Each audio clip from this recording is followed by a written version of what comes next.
Okay, so this is my music review of The World Peace Is None of Your Business, released in 2014 by Morrissey.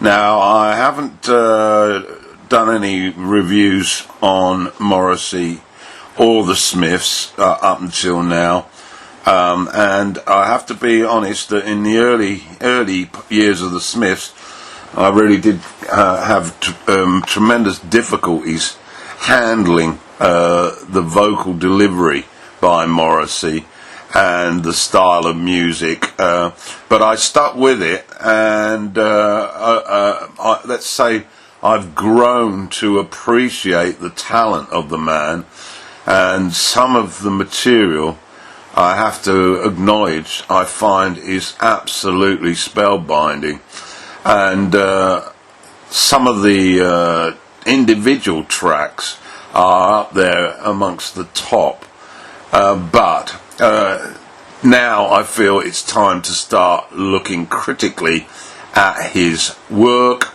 and at the albums that have come out. But let's start with a brief potted history of this man, Stephen Patrick Morrissey, born in 1959, so he's not exactly a spring chicken now.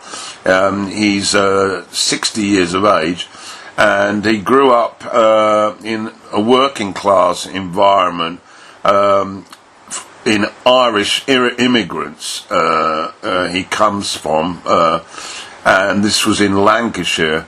Spent most of his childhood life and teenage life growing up in Manchester, and he, well, as a child, was quickly into literature, loved literature and also pop music. Before he became a musician, he was involved in music journalism, and also this was about the time of the early 80s, and he also wrote some books about music and film.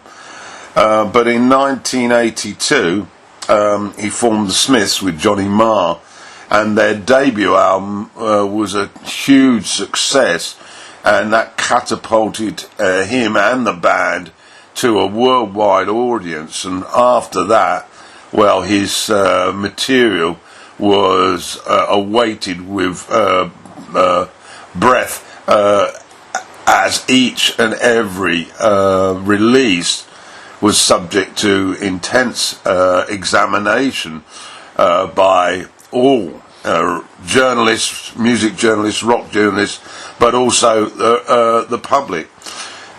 He disbanded the Smiths in 1987.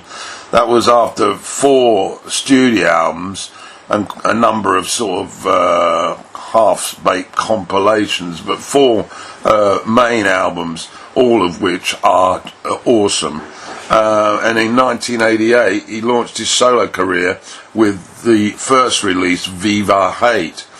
Alan White and Boz Bora became his main side men, replacing Marr in terms of musical writing, and he has stuck with them from that moment. He is also regarded as a very controversial figure. Early on, it became clear that he was against the consumption of meat. He was a practicing vegetarian, and the Smiths album Meat is Murder was very controversial in the way it was delivered. He's also a patriotism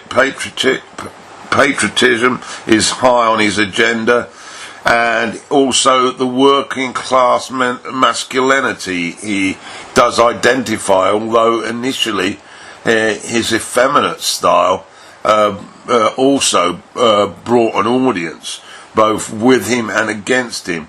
Of course, it's his lyrics that are the most powerful aspect to his work, and he is prepared to comment on all aspects of society, culture. He's also extremely critical of politicians, of the monarchy, and he also is extremely able to be extremely articulate in voicing opinions on all and sundry. And so a very interesting man. He provokes controversy, so he has a battalion of followers, but probably an equal number who despise him.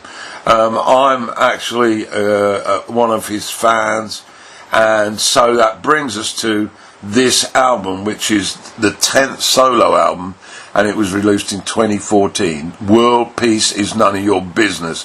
What a controversial title that is. And now I'm going to explore that album track by track. So to the tracks then. So we get started with the title track, World Peace is None of Your Business, and the sound that introduces us is one of a didgeridoo. Now, for those of you who are not familiar with that, this is an Aboriginal instrument, and it suggests that we are about to be present at an Aboriginal event, and this greets the listener before the melody enters with an arrangement that's crystal clear, with shimmering synths and guitars. It's as commanding as the lyric message, which I'll refer to in a second. The band's sound is dominating, and the percussion and guitar very explosive. It's a hint of what quality awaits us on the album. And at the outro, these drums and Morrissey's vocal, almost wailing like. So to the lyric, of course, within Morrissey's work, lyrics are a considerably important part of the whole package.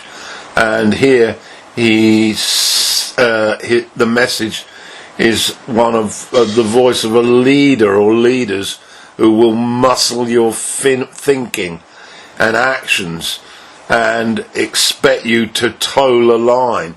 It's a very much a lyric that explains what's occurring, the established order, and Morrissey highlights 4 countries as examples of where suppression of people and the pain that they experience is uppermost. So it's not a question of interpreting that it isn't your business. It's more how governments actually determine that it's none of your business. Track 2 then, Neil Cassidy Drops Dead. First the lyrics. This depicts a boyfriend of the famous poet Allen Ginsberg, who was prolific as one of the 60s beat generation in the States, and the character crops up on the Road by Jack Kerouac. It's about how Ginsberg reacts to his lover's passing, albeit Cassidy, with sadness but also nostalgic lust. The word continues to list diseases that affect us, and it has a whimsical feel about it. Musically, it kicks the speakers with a riff a bit punk-like.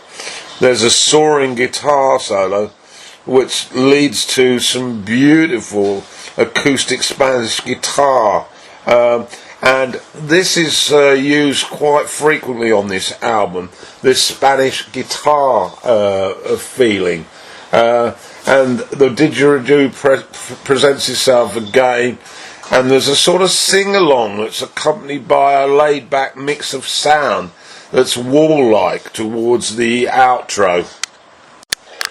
Track 3 is I'm Not a Man. This is a lengthy piece by Morrissey, over 7 minutes. It starts rather dirge-like with the lurking sound of and wind-like seeping through an empty battlefield, maybe. And about a minute and a half in, then Morrissey's vocal paints the image of maleness, of the machoism, the predator, that's symbolic of how men are supposed to behave. The music's rather delicate then, and it launches into the bombastic drums with shimmering 80s style guitar. And then we lurch into a ballad where the vocals return to contrast maybe the two-faced nature of male persona. The symphonic feel of the music is almost a hint at mortality.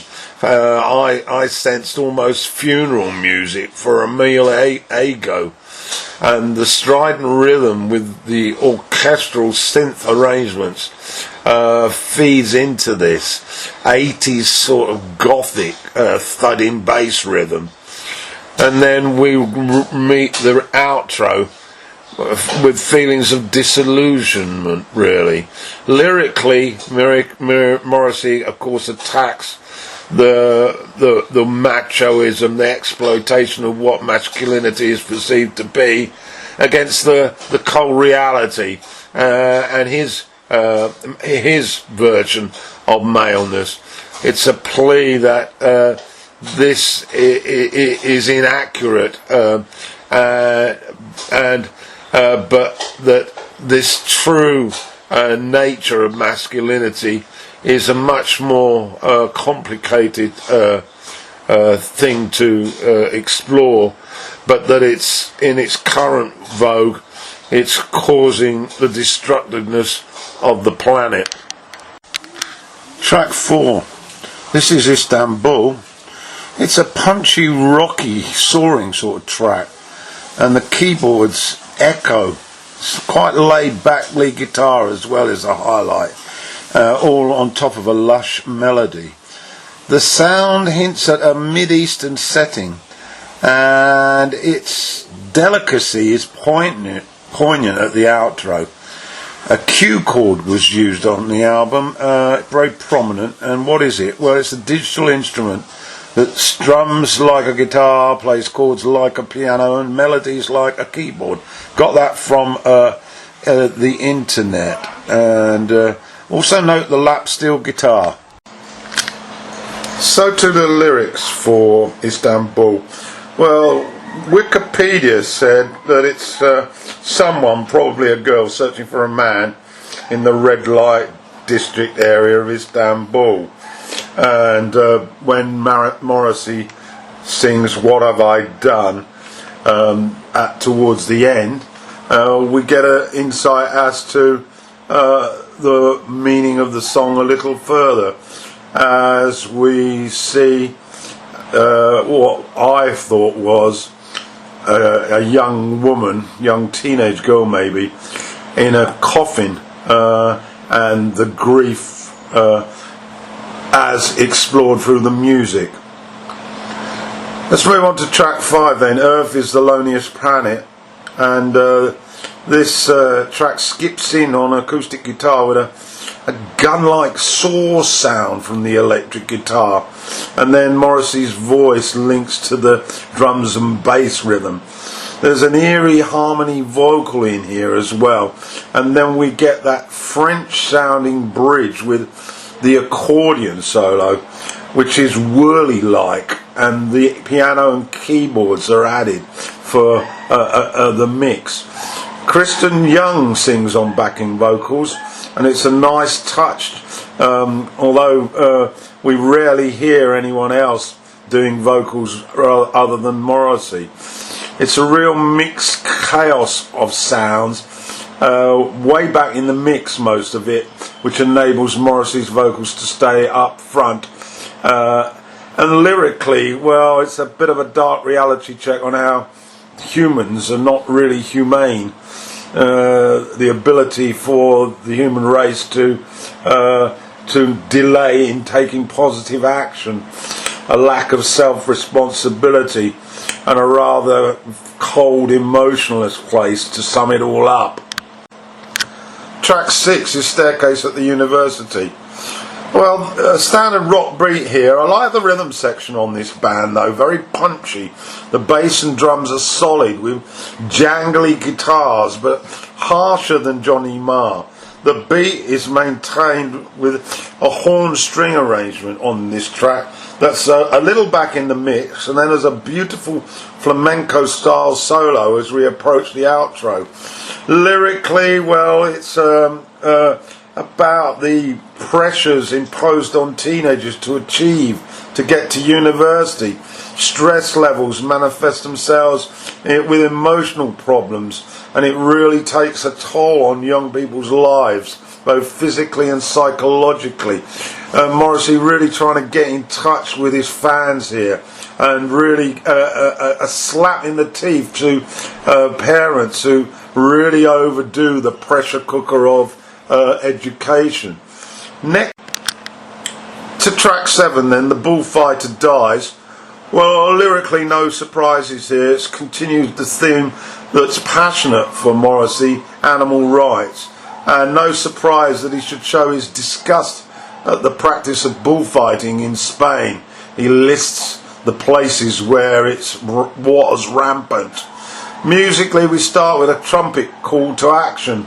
It's a bit like the bugle in the armed forces, starting off the battle scenes. And there's a rhythmic beat, and that accordion touches in again to add a European Spanish feel. There's a nice 50s guitar solo also that complements the ease with Morrissey's vocals oozing with pleasure as he recalls the tale. Strong stuff indeed. Track 8 is Kiss Me a Lot. It's a nice delicate intro leading to a horn riff here, and again that European flair with acoustic guitars, and a sumptuous chorus with Morrissey juxtaposed with the delicacy of the guitars. It's pretty nice stuff. Power personified by the horn riff as well. It's very easy listening, but not too thought-provoking, although there's a nice guitar solo as the end arrives. A simple song lyrically about affection and the need for it whenever and wherever, I thought. Track 9 is Smiler with Knife.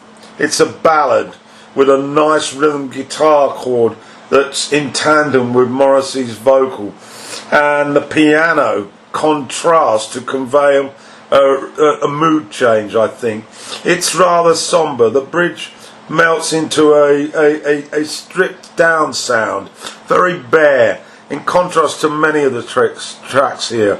The skipping beat leads to a solo, and there's also some string arrangements here.